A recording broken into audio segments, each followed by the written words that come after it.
This is hell. The rich and politically powerful have created a global finance system that allows them to hide their vast amounts of wealth all over the world as offshore assets and secretive tax shelters.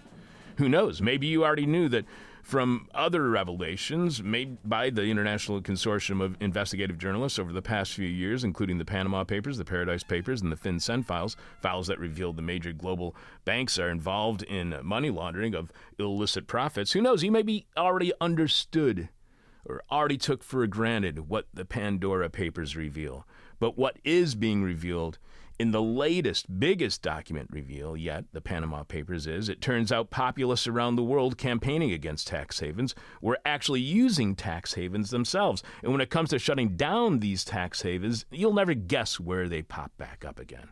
Here to help us have a better understanding of the Pandora Papers, returning to This Is Hell, author and Pulitzer-sharing journalist Michael W. Hudson, senior editor of the International Consortium of Investigative Journalists, which we'll be referring to as ICIJ throughout today's conversation, which this past weekend broke the Pandora Papers story in a collaboration with numerous media outlets, including the Washington Post and The Guardian.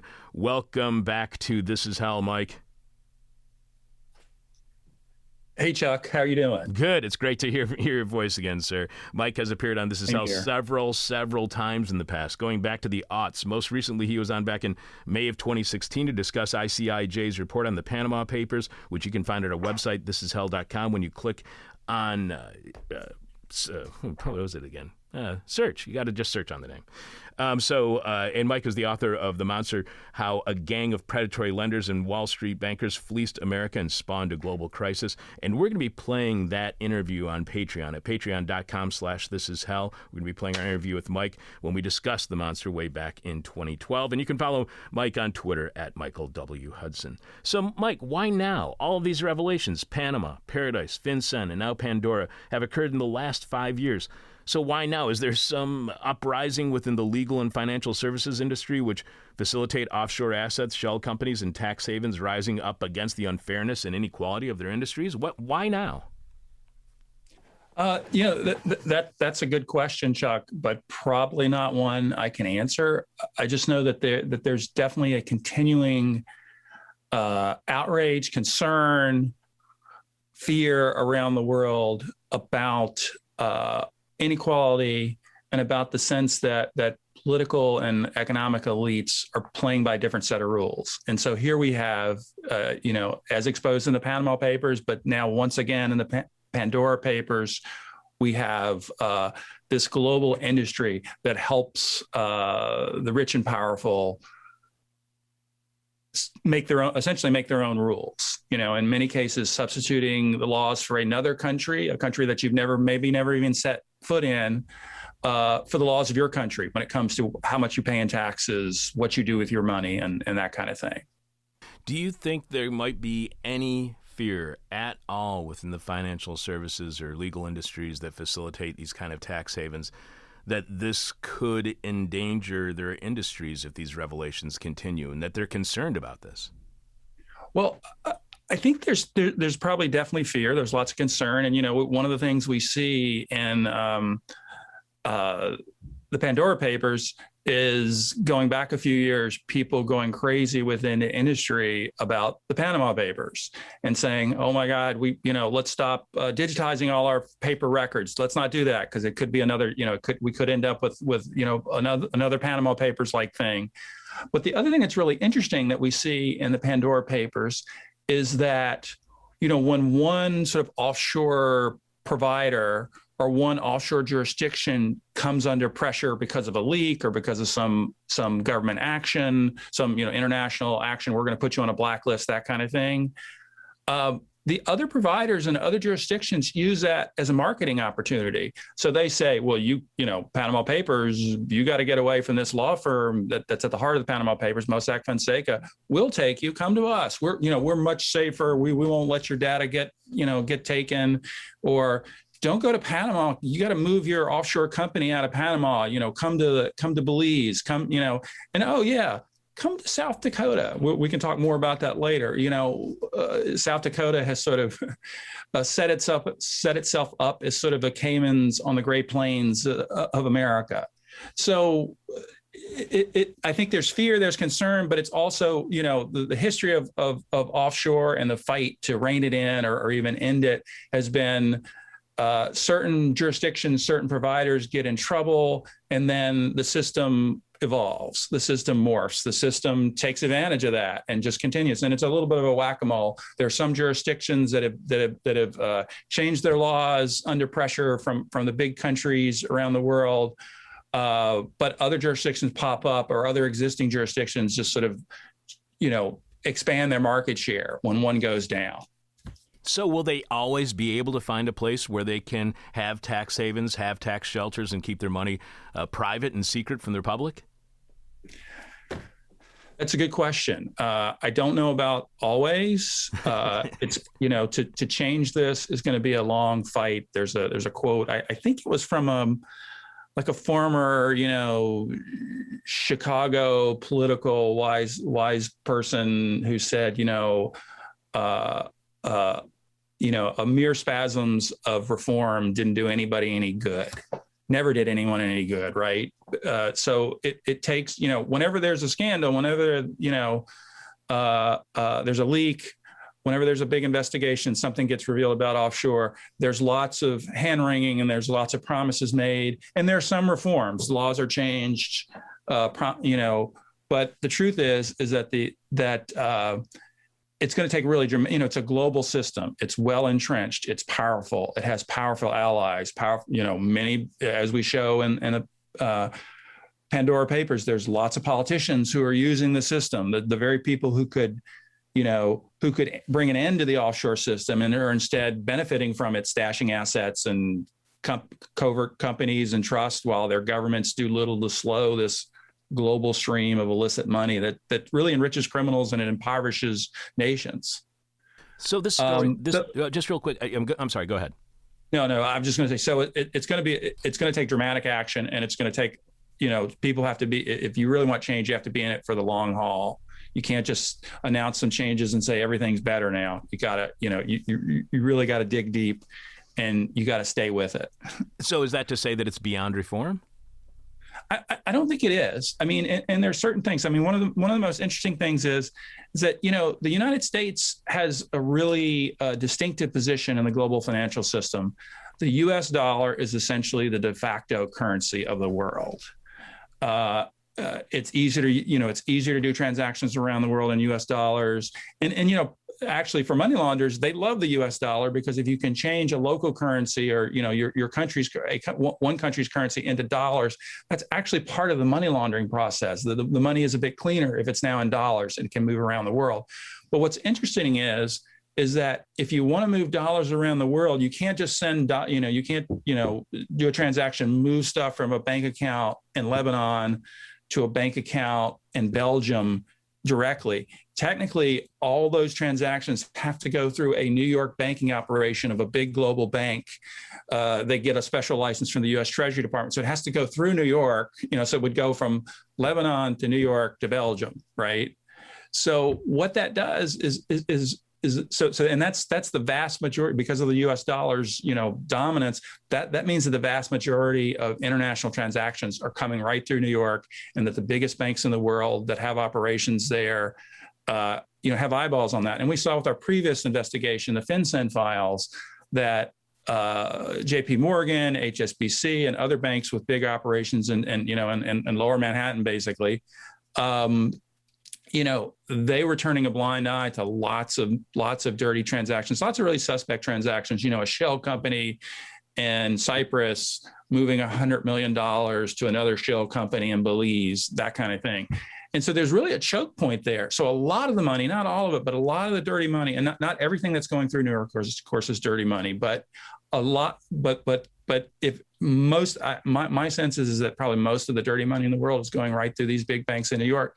So if they did a better job of vetting, who was moving money, where the money was going, and really just saying no if the transaction is sort of clearly suspect and there's no transparency on who is actually sending the money and who is actually receiving the money. That could be if the U.S. government truly cracked down on these folks and forced them to truly do real due diligence, real anti-money laundering checks on some of these bigger transactions. That would be a huge difference, so there is this interesting choke point, which it wouldn't be the only solution, but it could be a big part of the solution if the U.S. government got truly serious about taking on these big banks instead of sort of giving them, they find some of the big banks for doing this, for moving dirty money and violating anti-money laundering standards. But the fines are basically like a parking ticket, a cost of doing business. And there have also been threats that we're going to criminally prosecute you. There have been some what they call deferred criminal prosecutions, deferred prosecution agreements. But, the banks have kind of just sort of yawned about those and said, oh, yeah. And then they just sort of move on and continue to do business, as the FinCEN file showed us, pretty much as usual. So until they are held criminally responsible, do you think this kind of unfair financial system will continue? That seems very likely, yes. And that, again, that's not the only solution, but it could be a big part of any sort of package of solutions worldwide. And as long as the dollar is dominant, will the financial system stay unfair? Well, I think it's a double-edged sword because of the dominance of the U.S. dollar. There is the potential to actually make a big dent in what's happening. But yes, but on the other hand, because of the U.S. dollar and the fact that the U.S. has not cracked down on this in a way that has brought real change, then that contributes to the problem. Right. So this story broke on Sunday, on my birthday, so happy birthday to me. Happy birthday. And Mike, I was very surprised there was no coverage in Monday's print edition of the New York Times. It wasn't until Tuesday that it made page 8 of Section A without any mention on the front page. They actually had more column inches, Mike, dedicated to a story on stem cells and hair loss. Mike, to you, why are the Pandora Papers so significant? What makes this leak so important, even more important than the earlier leaks when it comes to Panama, Paradise, or FinCEN? Well, partly it's just because this is it's a bigger, more global, broader, deeper leak of records. It's the most information. If you go by terabytes, it's 2.94 terabytes, which some people understand what that means, but just let's say that's a lot. And, the Panama Papers came from one law firm, Mossack Fonseca, which did a lot of business around the world. There were a lot of records. There was a lot of really interesting stuff in there. But this leak, the Pandora Papers, actually comes from 14 offshore service providers from the South China Sea to the Persian Gulf to the Caribbean. So these are providers all around the country, and they really give you insight into what's going on in the world. And the other thing is that and much more data we've been able to get on the number of the real owners behind offshore companies.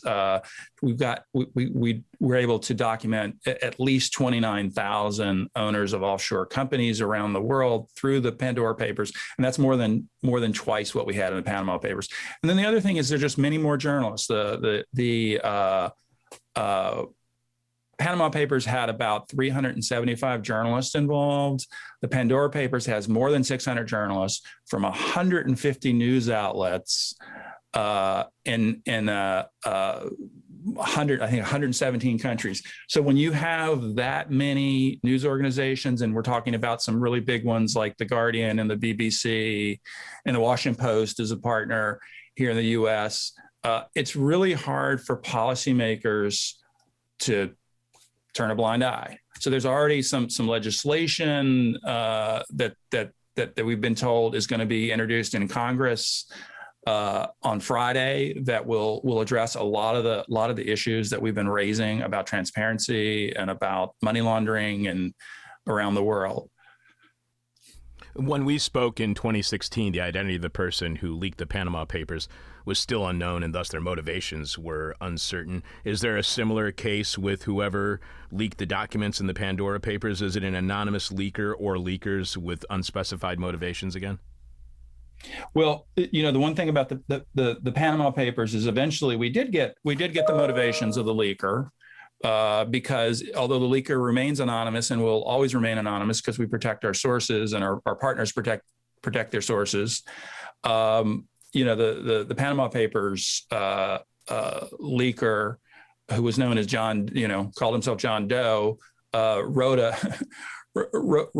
essay which was published, which said basically I had evidence of rampant financial crime around the world, and I believed it was important to our world and to our democracies and to humanity to put this out. So with the Pandora Papers leaker or leakers, we're not reporting on who they are. We're not reporting on their motivations, because ultimately, sometimes it's interesting to know what the leaker's motivations are, but ultimately the question is, well, what's in the data? I mean, we don't, we've gone through the data thoroughly. We've verified that it's gone through the records, verified that they're legitimate, that they're real. We've compared, information on the public record to information that's in those documents to help verify the documents, substantiate them. What the leaker's intent was, my assumption is, and no one has told me this with an ICIJ, and is that it's a similar thing, that they feel like there's misconduct going on around the world and that it needs to be exposed. But ultimately, the leakers' motivations are not as important as what's in the data and what it says. Yeah, that's a really good point, that the motivations and their intent is not as important as the evidence itself, and it can actually even distract you from looking at the evidence. Edward Snowden commented on social media that the humorous side of this very serious story when it comes to the Pandora Papers is that even after two apocalyptic offshore finance law firm leaks, and he's just talking about Panama and Pandora here, those industries are still are compiling vast databases of ruin and still secure them with a Post-it note marked "Do Not Leak." Hats off to the source. To you, what explains the seeming lack of security around these secret documents? Or are they more secure than Edward Snowden is leading us to believe? That's a good question. I'm not sure. Once again, there are many questions that I won't be able to answer. Some because I can't because of confidentiality, but then there's some that I can't simply because I don't know. So this is one of those I'm sorry, Chuck, I don't know answers. I could speculate, but maybe I shouldn't because I don't know. Well, yeah, that's good, because I hate when I'm watching CNN and all it is 75 minutes of speculation. So ICIJ states the Pandora Papers are expected to yield new revelations for years to come. As Bloomberg Tax reported back in May of this year, as an outcome of the Panama Papers, Mossack Fonseca announced its closure in 2018. Over $1 billion has been recovered, and numerous countries have launched their own investigations into the scandal. Many of the individuals exposed of wrongdoing have been held to account, and in many cases forced to resign from their various posts. Did the Panama Papers do the Panama Papers still yield new revelations to this day, or have they been exhausted by now as a source? There are still some revelations that have come out in the last year or two through the Panama Papers. But the main thing, the legacy of the Panama Papers now is just that there continues to be actions that governments are taking. And,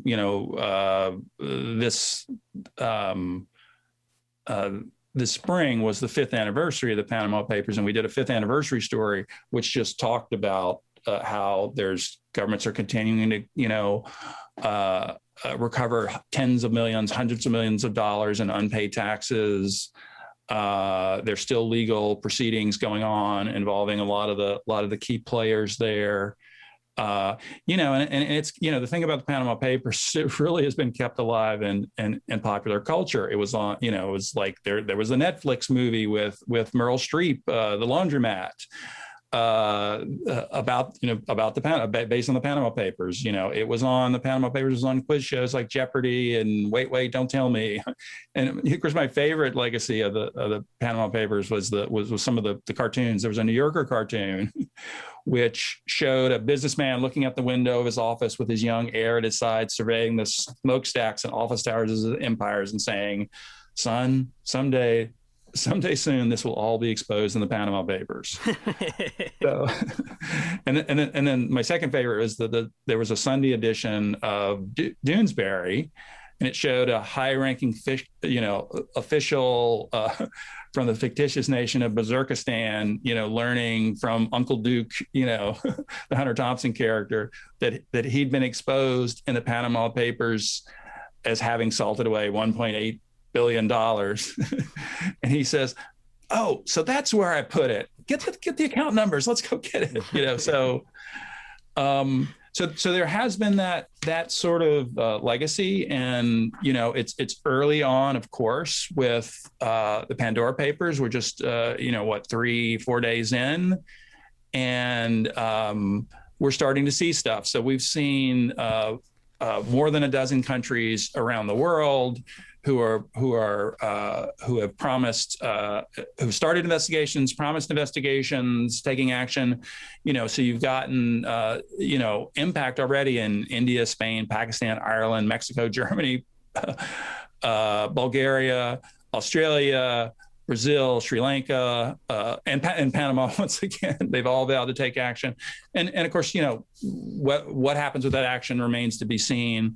There's this new congressional legislation that will make a difference, that it could make a difference. So but the key is ICIJ and our partners are really going to keep. We're in it for the long haul. I mean, one of the problems with investigative journalism historically has been that investigative reporters put out a big investigation. It gets lots of attention. There are promises of reform and changes, and we'll do better now, that kind of thing. And then the investigative reporters go away and do something else, do a completely different kind of, tackle a different subject. And then they come back a year or 2 or 5 years later and say, "Oh yeah, all those promises have changed. Nothing's really changed." So part of the thing about bringing change is, as we talked about earlier, you got to just keep it. You got to keep going on it. You got to ride it.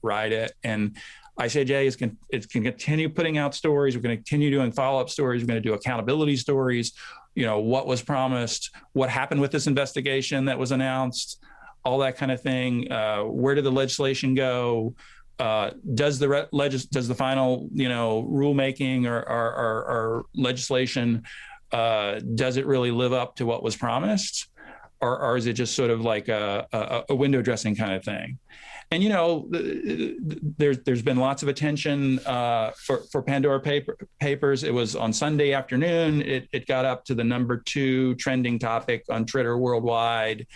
We've again, as with Panama Papers, we've seen the comedy, lots of funny, hilarious, and interesting political cartoons, and just a lot of our TV comedy folks are doing stuff. Colbert did a segment on the Pandora Papers Monday, and he said, yes, the Pandora Papers covers a wide range of humanity, from the impossibly wealthy all the way down to the ridiculously rich. That is a pretty good one. And he said, which brings me to the latest installment of my long-running segment. Rich people, they're not just like us. Us pay taxes. So, that kind of pop culture stuff is important to kind of keep people's attention. And but ultimately, we need to keep doing journalism, and also the rest of the journalism where you mentioned, like, okay, the New York Times didn't really do anything immediately, but they kind of had to acknowledge what was going on. So they've done something about it, and CNN, the network news. There's been just a ton of coverage that's outside of the 151 partners and the collaboration that has really helped keep this thing going. And we've got more news, more revelations to come, and so it's a balancing act between being skeptical and being hopeful. I'm a little bit on the hopeful side now. I could turn to just more skeptical as things unfold or as things don't unfold. But right now, I feel hopeful that there can be some change. And of course, it's not, this is not the end of it. There are going to be other things. There are going to be other leaks, maybe to other news organizations. There's going to be other government investigations. There's going to be other scandals that pop up in various countries to kind of remind us that these problems are still there and they need to be addressed. So we'll see. The future is not written. There is an opportunity, an opening here to bring real change, but that ultimately depends on, I think, the attention span of the media and our audiences, and B, on whether or not politicians or political actors around the world are really going to live up to their promises and do something and bring real change, not just sort of window dressing that sort of tweaks a little bit of, tweaks around the edges, but doesn't really get at the real problems. You were listing earlier the different countries where the Pandora Papers have already have an impact. One of the ones you didn't mention, but you mentioned in your writing, obviously, is in Czechia, in the Czech Republic. ICIJ reports the Pandora Papers investigation lays bare the global entanglement of political power and secretive offshore finance. So how often are those who are exposed through the Pandora Papers those with political power, and how destabilizing can these revelations be? After all, as the Washington Post reported on Monday, the Czech National Police announced that it will act upon the Pandora Papers as the revelations emerged as an election campaign issue in the country and a potential challenge for Czech Prime Minister Andrej Babiš, who is up for re-election this week. So how often are those who are exposed through the Pandora Papers those with political power? Is that a distinction from the earlier Panama Papers?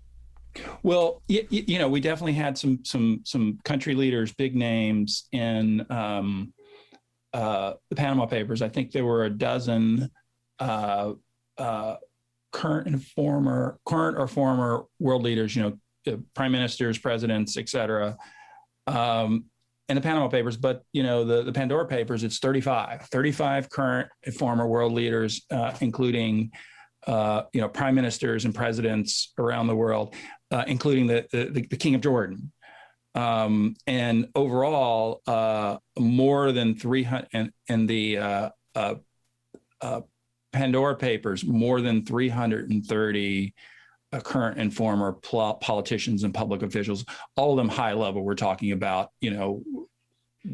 presidents, prime ministers, but also, cabinet members, ambassadors, et cetera, high level folks who have been exposed.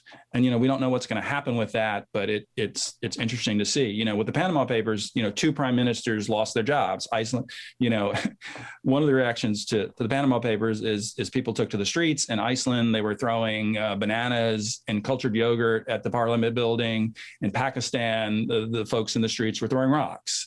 Iceland's prime minister very quickly, who got caught. One of his problems was he got caught in kind of a deer in the headlights moment in a video interview when it was revealed. He was talking about how he doesn't do offshore, and then he was asked, Mr. Prime Minister, what about this company that you and your wife own, Wintris?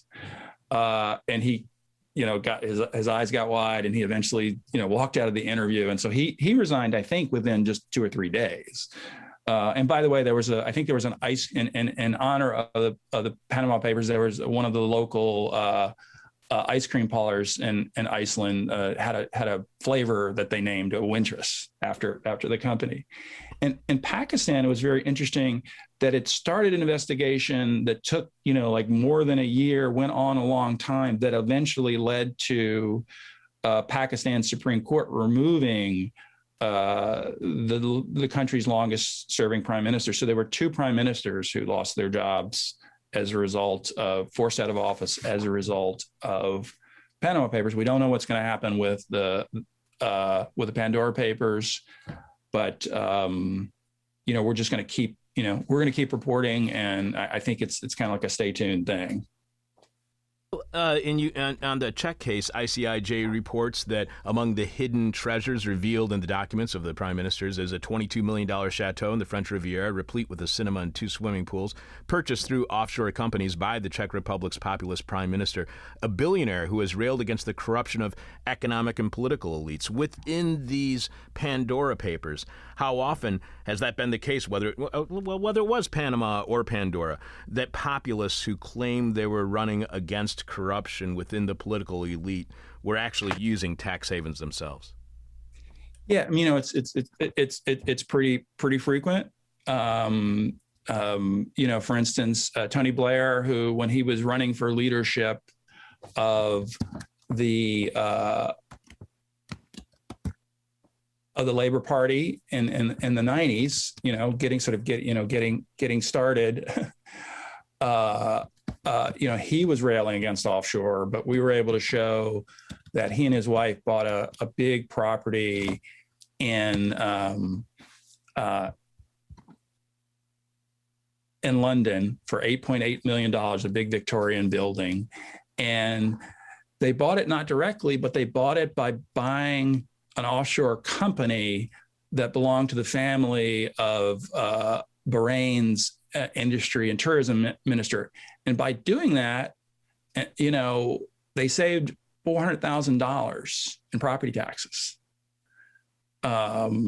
So it's an interesting thing. So they benefited from this sort of legal, and now it wasn't illegal. There's a loophole in the law that allows you to, if you buy a company that owns a piece of real estate, you don't have to pay property taxes. If you buy the real estate directly, you have to pay property taxes in London. But it's still interesting to see, they said it's all in the up and up. Tony Blair's wife, Cherry, said, well, my husband really wasn't involved in this. And we just were, we didn't want to have to buy the company, but we wanted the building, so we did it. But it's interesting, the director of Tax Justice UK said, there are loopholes these are loopholes that are available to wealthy people, but not to others. Politicians need to fix the tax system so that everybody pays their fair share. And so that's the real solution to this, is fixing the tax system. You also write that, I wanted to point out something that somebody else wrote. Open Democracy's main site editor, Adam Ramsey, writes, perhaps more than anything else, the Pandora Papers tell a story about Britain. There's the role, for instance, played by the British Virgin Islands and overseas territory of the UK that functions as a tax haven. The Czech Republic's multimillionaire prime minister used the territory to hide his ownership of a chateau in France. Others, including the family of Kenyan President Uhuru Kenyatta and Vladimir Putin's PR man, have made similar use of the islands to conceal wealth. And as you pointed out, while Tony and Sherry Blair reportedly saved £312,000 in stamp duty when they bought a London property from a company registered in the British Virgin Islands in 2017. Then there's London itself. The leaked documents show how the King of Jordan squirreled personal cash away in the capital's property market, as did key allies of Imran Khan, Pakistan's president. More details will emerge in the coming days, but one thing is already clear. This isn't a story about countries on the periphery of the world economy. It is a story about how the British state drives a global system in which the richest extract wealth from the rest. Is Britain the geographical center of the story when it comes to tax havens, as well as the tax haven of the square mile within London known as the City of London? It is one of the geographical centers. The others include the United States. And, someone cleverer than me once said, yes, the biggest tax haven in the world is an island. It's either Great Britain or Manhattan. Because again, yes, these, places like the British Virgin Islands, these, in popular imagination, you say tax haven, offshore, you think of palm fringe beaches and, hear a little calypso music playing in the background and in your head, et cetera. But the truth is that they're important cogs, the Cayman Islands, Belize, places like that are important parts of the offshore system. But still, the key hubs, the key centers are big financial centers like New York, London, because that's where the money is going. It's going through them and into them, and these smaller offshore havens are just sort of tools that are used to sort of move money around, and kind of like they're the fake mustache that you put on your money to move it around so it doesn't attract attention, or so that you're not even actually connected to it. And then the other thing, and the other thing that's interesting is the U.S. plays this role, and they have sort of played a bit of a role as the global policeman. They've gone after Swiss banks that were holding, secret money from U.S. taxpayers. They threatened them with, basically cutting Swiss banks off from the global financial system if they didn't, reveal who their American customers were. So the U.S. has been aggressive, and then the U.S. has criticized the island havens, the British Virgin Islands, et cetera. But what's interesting is the U.S. is also a tax haven, not just through New York, not just through New York banking system, but also through New York real estate, Miami real estate. The U.S. is also an offshore haven through more than a dozen U.S. states that have essentially turned, I mentioned this about South Dakota at the top of the show, that have essentially turned themselves into internal tax havens, which can be used by people in other states in the U.S., but also used by people in other countries. So, in South Dakota, you can buy a trust, which is not quite like a company.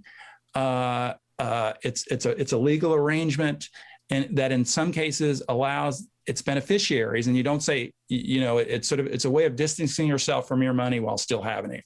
Because what it does is it can, if it's written properly, or perhaps we should say improperly, it allows its beneficiaries to control their money while embracing the legal fiction that they don't control it. And that's a bit of, sort of paper shuffling creativity that helps shield assets from creditors, law enforcement, tax collectors, and even ex-spouses who are looking, for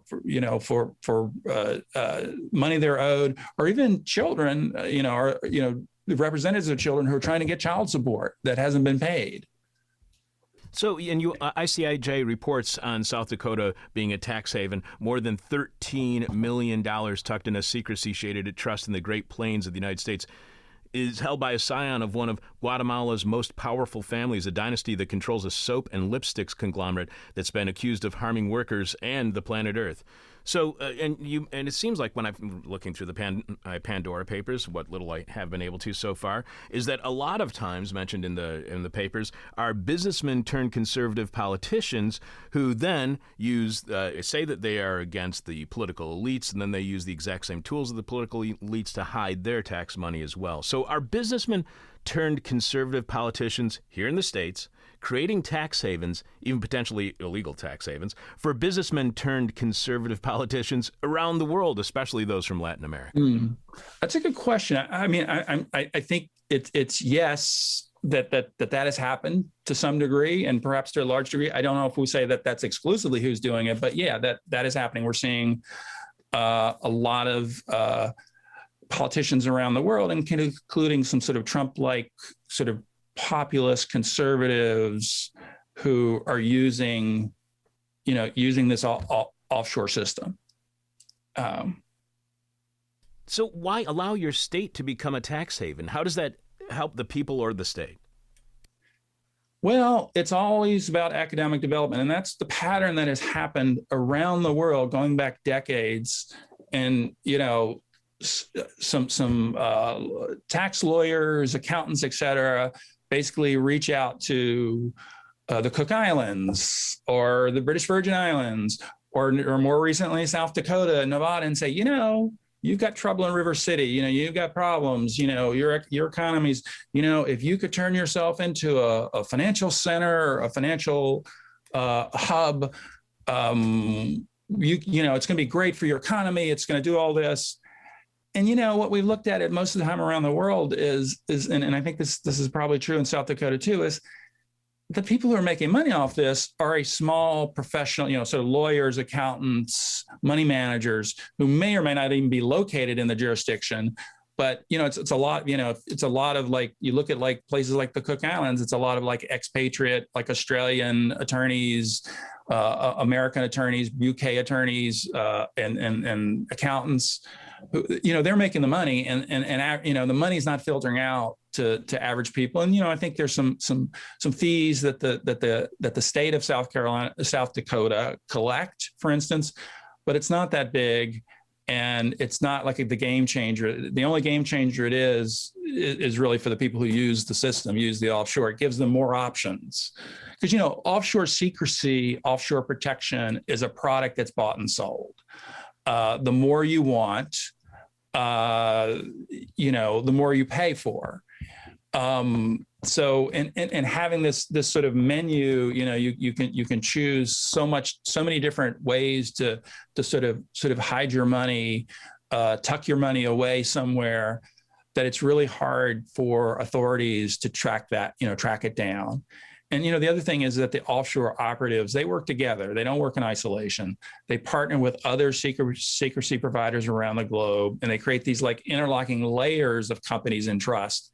The more complex the arrangements, the higher the fees, and the more secrecy and protection that these wealthy clients can expect.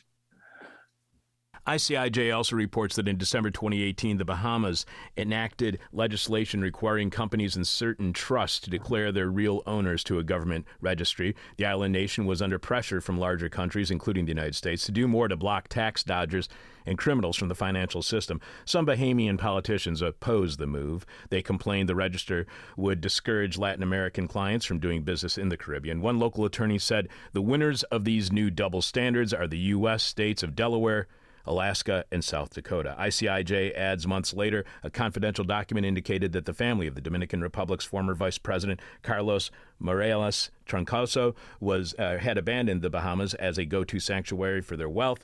For their new refuge, they chose a place 1,600 miles away, Sioux Falls, South Dakota. So was the intent of cracking down on truly offshore tax havens like the Bahamas to have tax havens open up here in the United States? Was this all this anti-tax haven talk by politicians, not about ending tax havens, but about having the U.S. financial system control those tax havens? It's hard to say. I don't like to go into intent, because we can't always get into people's heads. But clearly, what the U.S. has done in terms of cracking down on the offshore system has generally benefited the U.S. certainly in the sense of, yes, they collect more tax dollars now, but the U.S. is less interested. The U.S. now, through a rule which essentially threatens will cut you off from the global financial system if you don't share the account information about American citizens around the world. So banks around the world, countries around the world have to share this information with the U.S. automatically. They don't have to go through any legal process like a subpoena or a request for documents through a judge, from that kind of thing. But on the other hand, there's a similar system that's been set up that more than 100 countries have joined, which does the same thing. It's automatic sharing about account information with legitimate tax authorities around the world. The U.S. has refused to join that. So what that means is that the U.S. is saying, you give us all your information about Americans and who have bank accounts in Switzerland or Ireland or wherever. You have to do that, but we're not going to necessarily give you information about Swedes or or Ukrainians or Bolivians who have money in the U.S. and bank accounts, investment accounts, brokerage accounts, that kind of thing. So the U.S. is sort of has set itself up for whatever, I don't know what the intent is, but it's set itself up so that it can be, as it has been for decades, really, it can be an offshore haven for the rest of the world. And the U.S. has just legendarily been, going back decades, wealthy Latin American folks have long come to the U.S., move their money into New York banks and other banks that have kept, kept their holdings in the U.S. secret for them. And now they're doing it, in addition with banks, they're doing it with trusts. So whatever the intent, it's clear that a lot of this benefits the sort of part of the offshore secrecy industry that operates in the U.S. Now, there have been some legislation passed. It's now harder. There's a bill that was passed end of last year, and partly in reaction to the Panama Papers, partly in reaction to the FinCEN files, now requires that most companies, the vast majority of companies, and that are incorporated in the U.S. in any state, report who their true owner, the real owner, is. But there are enough loopholes in that, and of course, it doesn't. It looks like the legislation won't cover, and the rules that coming out of the legislation won't cover the kind of offshore trusts that foreign wealthy people from outside the U.S. Like to use in the U.S. The South Dakota Trust and trusts in other states. So the United States seems to be the money launderer of the world. We seem to be willing to be the tax haven for the world. How aware is the world of those kind of qualities that the United States have? Does that turn us from a beacon of democracy into a beacon of corruption? It turns us into a little of both. Like I said, the U.S. has done some things to crack down, pass some legislation, but just because of all the loopholes and and really just the ability of the industry to sort of morph and innovate, the U.S. remains a very mixed bag. They're doing some things that are helping rein in the worst practices, but they're doing a lot of things that encourage that allow the worst practices to continue and allow people, companies, providers, lawyers, accountants, real estate agents, et cetera, in the U.S. sort of profit from the movement of dirty money, illicit capital moving around the world and often coming, like a magnet to the U.S. So to what degree can we achieve fairness and equality globally by closing tax havens for the wealthy? Is the answer a worldwide prohibition on holding assets offshore or using shell companies to do business across national borders? Do we have to have a prohibition in order to reform the system? That's a good question. I would have to spend time sort of picking that apart and thinking your exact phrasing, I don't know, but definitely stronger rules about whether or not banks and other sort of financial providers, including, and then also people who are part of the system, like accountants and lawyers, stronger rules about whether or not they're going to check the money that their clients are moving around to make sure that it's legitimate money, make sure that it's not secret money, it's not dirty money, it's not the proceeds of Ponzi schemes, it's not money that's been looted from, say, government programs in Venezuela or whatever.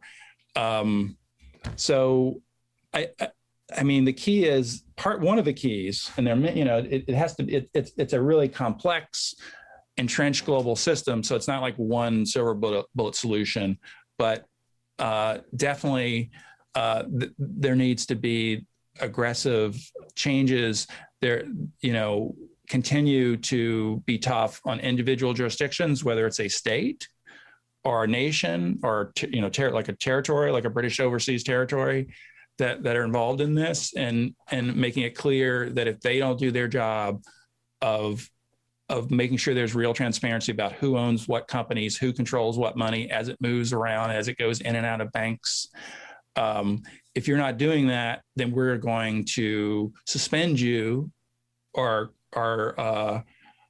completely stop you from using the U.S. financial system, which is a key cog in the global financial system. And I think the same has to apply to London, because if, the US could get really tough and make some changes, but then if the big London banks are continuing to do this through the UK, then that's another problem, so it has to be a global solution. But definitely there's some big players like the UK, the US, that need to step up and also need to have pressure on them. This is sort of framing of the problem. Oh, look, it's these bad, islands, they're the ones that are doing this. No, it's all of us. The offshore system, America is offshore to a lot of other, literally to a lot of other places. There are oceans in between us, et cetera, but the offshore system is everywhere. It's not just in the Cayman Islands. It's not just in Belize. It's not just in Switzerland.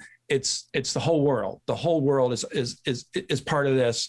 And the big countries have the ability to bring change And they've done some things, but the steps have been tentative. They've often been sort of more or less window dressing. There've been a lot of paper shuffling, but to bring real change, everybody has to, there has to be accountability for everyone who's part of the system. But, the first step, I think, is to have real accountability for the US and the UK, which play very important roles in the system. Without them, the system maybe wouldn't cease to operate, but it would, the volume of dirty money, the amount of dirty money that's being moved around the world sort of unchecked would dramatically change if the US and the UK stepped up, forced banks, real estate agents, lawyers, accountants, all these other players in the system, force them to truly live by the rules in the spirit of anti-money laundering. Let's stop this money. Let's not move this money. Let's expose who owns the money. Let's make sure that is transparent. Just two more questions for you, Mike. And that system that you were just talking about, it actually reaches back here to Chicago. ICIJ reports the reporting reveals how the largest law firm in the United States, Baker McKenzie, helped create the modern offshore system, and how another law firm, Alcogal, in Panama, has played an outsized role in sustaining it. Baker McKenzie is a multinational law firm headquartered here in Chicago, and I've yet to see any report on local news, read any story on the Pandora Papers in a local paper, or hear any coverage on local radio, or see it on local TV news. So for those of you listening here in Chicago, a multinational law firm headquartered here helped create the modern offshore tax haven that now makes the rich more wealthy while contributing to even more suffering for the poor. Does that surprise you, Mike, that local news would not mention the fact that a local firm is at the heart of the global scandal? Yeah, it's concerning. I mean, I think, and who knows, maybe the local media there are preparing stories that will come out. It's not like that the story has to come out within 48 hours of our report. I mean, eventually things can be reported. And also, I mean, Baker's interesting. I mean, it's sort of headquartered in Chicago, but it's also truly a global, they call themselves the original global law firm. They're truly a global operation.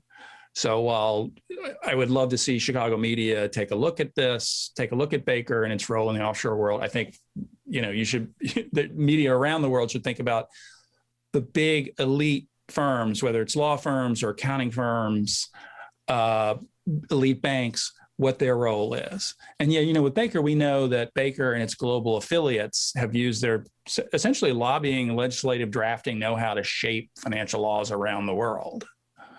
And then they profit from work done for, we've been able to document examples of them profiting for work done for people tied to fraud and corruption, including the doing work for the fugitive financier who's been accused in the so-called 1MDB case, which is, they work for Jaholo, who has been accused in multiple countries of masterminding the embezzlement of more than $4.5 billion from a Malaysian economic development fund known as 1MDB.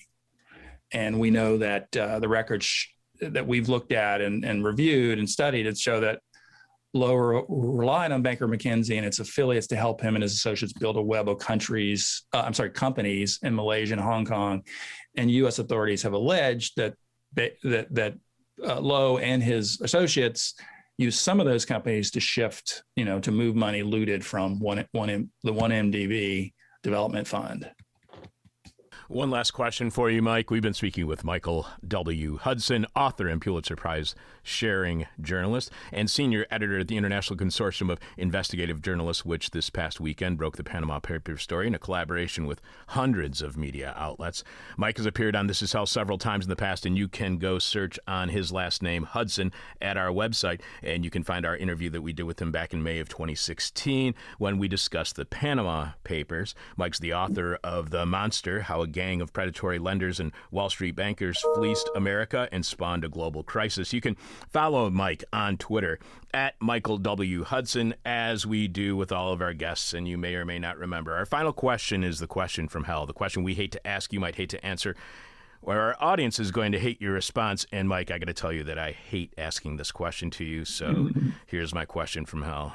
Mike, is this a class war?